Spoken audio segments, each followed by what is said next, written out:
आता एक महत्त्वाची अपडेट समोर येते। अंतराळवीर सुनीता विल्यम्स अंतराळातून मतदान करणार असल्याची माहिती आहे। तर 5 नोव्हेंबरला अमेरिकेतील राष्ट्राध्यक्ष पदाची निवडणूक होणार आहे आणि या निवडणुकीसाठी त्या अंतराळातून मतदानाचा आपला हक्क बजावणार आहेत।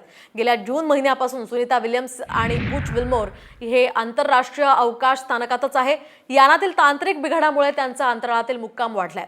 अमेरिकन अंतराळवीरांना 1997 पासून अवकाशात मदत करण्याची मुभा देण्यात आली आहे आणि त्यामुळे त्यांना अंतराळातून मतदानाचा हा हक्क बजावता येणार आहे। आता एक महत्त्वाची अपडेट समोर येते। अंतराळवीर सुनीता विल्यम्स अंतराळातून मतदान करणार असल्याची माहिती आहे। तर 5 नोव्हेंबरला अमेरिकेतील राष्ट्राध्यक्ष पदाची निवडणूक होणार आहे आणि या निवडणुकीसाठी त्या अंतराळातून मतदानाचा आपला हक्क बजावणार आहेत। गेल्या जून महिन्यापासून सुनीता विल्यम्स आणि बुच विल्मोर हे आंतरराष्ट्रीय अवकाश स्थानकातच आहे। यानातील तांत्रिक बिघाडामुळे त्यांचा अंतराळातील मुक्काम वाढलाय। अमेरिकन अंतराळवीरांना 1997 पासून अवकाशात मदत करण्याची मुभा देण्यात आली आहे आणि त्यामुळे त्यांना अंतराळातून मतदानाचा हा हक्क बजावता येणार आहे।